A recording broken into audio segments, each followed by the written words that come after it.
Goodbye, PJ Walker. Hello, Tyson Bagent. Sports Talk Chicago, here with Jon Zaghloul. Appreciate all of you tuning in. Subscribe to the channel for more Chicago Bears and Chicago sports content. Follow us all over at Sports Talk Chicago. And up our sponsor, Amish Country Farms in Orland Park. What a whirlwind of a week. NFL cut days forthcoming and now over with. And the Bears made the right decision. Ryan Poles made the right decision, one that we advised him about on this program about 2 weeks ago. Tyson Bagent is officially the QB2 for the Bears, and Ryan Poles, although maybe not popular in terms of salary cap space, made the right decision in terms of merit and talent and what the Bears should look like moving forward. In case you haven't heard, which I'm sure you have, PJ Walker has been cut. Tyson Bagent will be the QB2 for the Bears, and that's going to be it. Nathan Peterman also cut. Fields is 1, Bagent's 2, and that's all the Bears need right now. The Bears ended up giving up $2 million of PJ Walker's guaranteed salary now that he was cut from the team. But as Ryan Poles demonstrated in this move, who cares? And that's what I love most about this decision. Who cares? For once, the Bears are making decisions based off of merit, based off of talent, based off of skill, and not off of, well, we owe this guy, I don't want to piss him off, he needs to stay. Talk about a fresh perspective. Now, Ryan Poles isn't doing this with everybody. We're going to do a separate video on Velus Jones Jr. You want to stick around for that one. But he's doing it with P.J. Walker and with the backup quarterback position. It was pretty clear throughout the preseason, at least in the games, and according to Matt Eberflus in practice, that Tyson Bagent was the better quarterback. In the first game against Tennessee, Bagent went 4 of 5 for 37 yards. P.J. Walker went 4 of 8 for 19 yards and a pick. Ouch. In the second game against Indianapolis, Bagent 9 of 10 for 76 yards. And he also added a rushing touchdown. And in the last game, 7 of 14, 43 yards. Bagent did not look good in the final game, but Walker still didn't do enough to impress or overtake what Bagent had done previously. According to an article here from Bears Wire, some quotes here from Matt Eberflus about how this all happened. Quote from Eberflus, it was an open competition and it was created. It was created by the players. The players created that. Tyson really created that in practice, and he did it and created it in the games. What we saw from him was execution, poise, accuracy, and the ability to move the ball down this field. And again, he's put his best foot forward. Matt Eberflus on Tyson Bagent. This was pretty apparent to Bears fans after maybe the second preseason game. First game, it was just exciting, and could he do this again? Then he did it again. Then it was like, okay, you really can't cut this kid. But I think the most refreshing part of this move, and I'm going to keep saying it because this is key. I hope everybody understands how key this is. For years, as Bears fans, and we're not even going to Matt Nagy or Ryan Pace, we're going before that. We're going Phil Embry, Jerry Angelo, even further back. For years it's been, we're indebted to him. We paid him money. A lot of it's guaranteed. We can't cut him. We can't cut this player. I don't care how bad he is. The name and the recognition and the salary forces us not to cut him. That's been the Bears' mantra for 20 years, minimum, if not longer. Ryan Poles is breaking that mold. This is big news, not just for Tyson Bagent and his performance, which makes everybody happy, but for the bigger picture. The Bears have finally said, and they've mandated it here, we care about talent, we care about skill set, we care about fit in our scheme. We don't care what your name is, what you were quote-unquote brought in for, and how much money you're making. If you do not contribute to this team, and if you lose your spot or lose your competition based on skill, you're out. That is a winning precedent. Winners do that stuff, not losers. And that's why the Bears have been losers for 20, 30, 40 years since the Super Bowl. That's why they've been losers. Because they're more worried about pleasing certain players and pleasing agents, pleasing coaches, GMs, whatever the case may be. They're not worried about pleasing the overall product and winning football games. That changed with this move. Tyson Bagent could turn into a gigantic bust. He could turn into nothing for the Bears. But you know what? Based on his performance, based on the evaluation and what the Bears and what we all saw through the 3 preseason games and in practice, he clearly won the job. And the Bears chose him because of skill set and talent. If Bagent turns out to be a bust, I have no blame nor issue with Ryan Poles' decision here. Bagent could totally stink it up, be a complete bust, and just do horrible in regular season games. Does not matter to me. I'm never going to blame Ryan Poles for this decision. Not once. Because at the end of the day, in this moment, at this time, it was based on talent. It was based on skill set. It was based on how's he going to fit in this scheme. And the answers to all those were better than P.J. Walker. And that was the choice. That was the decision made, and I cannot applaud it enough. Even these quotes from Eberflus, and here's a real narrative shift. Would Matt Nagy have said what Eberflus said here? Ask yourself that question. Ask yourself if Matt Nagy would have said it was an open competition and it was created by the players created it. No, Matt Nagy would have been like, well, I like you, I don't like you, okay, you're out. There is no creative competition. There is no, hey, you can earn it and be on this team based on merit. Because if that were the case, Mitch Trubisky never would have been benched. I just love the shift organizationally and culturally with this team. And this decision, again, on the base level, on the surface level, hey, it's great for Tyson Bagent. What a nice story. But there is so much more that goes behind this rather than wow, nice story. This is a precedent, it's a mandate, it's an organizational and cultural change and shift, and a profound one at that. There's no more, I need to cater to this guy, I need to worry about this guy, I paid him $2 million, I can't let that go. Ryan Poles showed here, too, that he's not cheap. He might be shrewd in the players he signs, the contracts he gives out, which is great. He's in budget, love that stuff.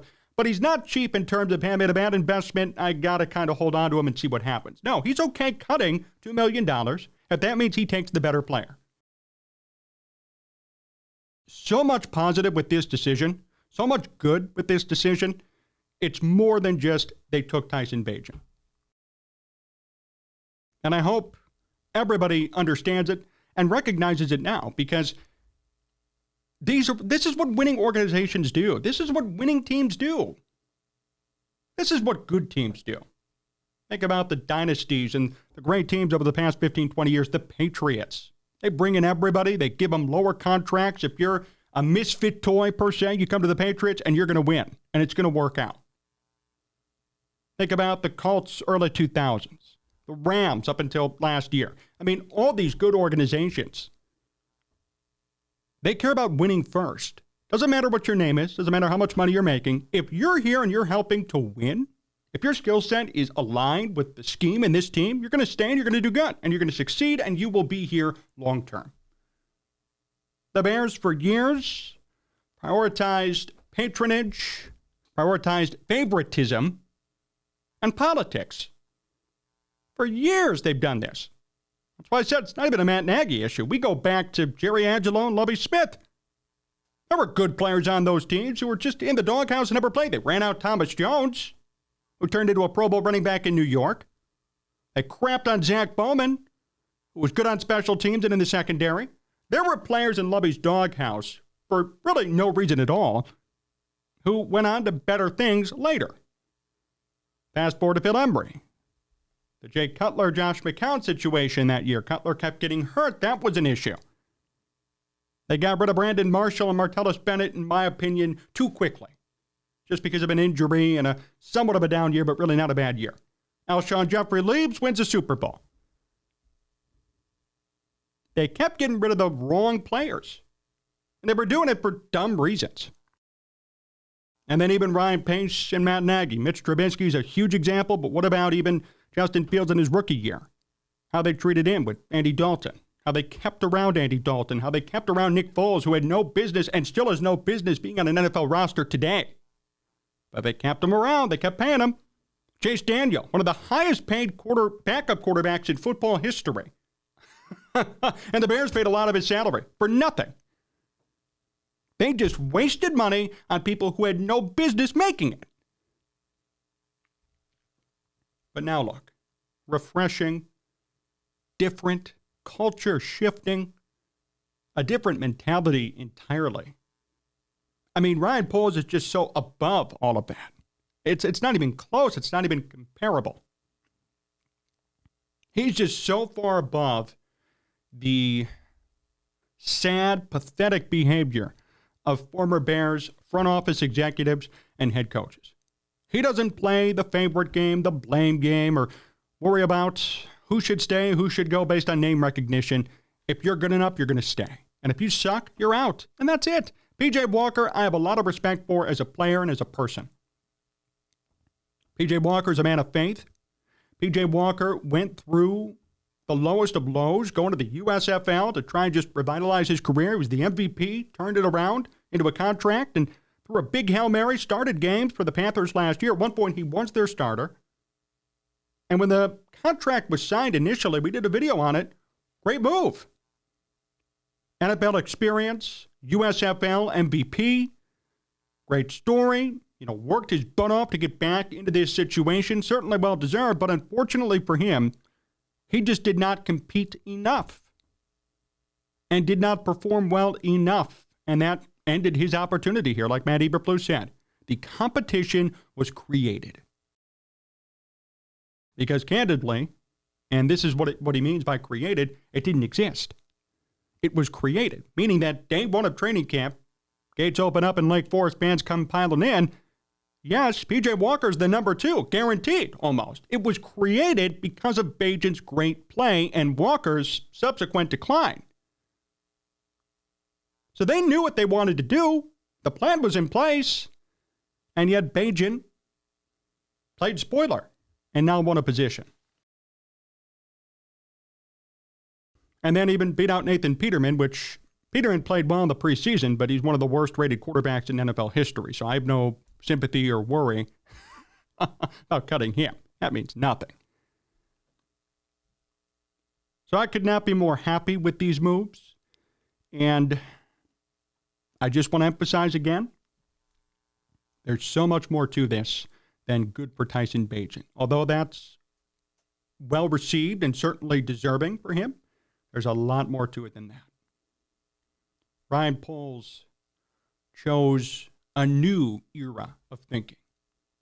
He didn't go with the old way and really the losing way. It's the losing way of thinking. I have respect for people who've done so much in these positions. I have respect to an extent for Jerry Angelo, even Ryan Pace I do, because I know it's difficult. But at the end of the day, you're going to make the right decisions more often than the wrong ones, and that's how you're going to stay in power. Those guys kept going with the old way of thinking. And clearly, it was a losing way of thinking, because the Bears have always sucked. Finally, Ryan Poles says, no, you know what? We want to win. So we're going to make a decision that might be unpopular in terms of management or executives or people inside the organization. But it breaks with the old, brings in the new, and sets us up to win more. If Justin Fields gets hurt, based on this performance of the preseason, Tyson Bagent could win the Bears a game if need be. He could actually come in, be electric, and maybe lead the Bears to a game-winning drive, or at least keep the Bears in a game when Fields isn't there. And that's all he has to do. Not going to be the starter, although some on Facebook suggested it. But he's not going to start, nor should he deserve to start. That's going way overboard and really sipping the Kool-Aid. But he will be on this team, and if needed, if called upon, he will perform. And to me, that's all you can ask for. Thanks for watching today's show here on Sports Talk Chicago. Appreciate all of you tuning in. Subscribe to the channel for more Chicago sports content. And hit up our sponsor, Amish Country Farms in Orland Park. Big thank you to John Meadows for directing and producing. So long, everyone.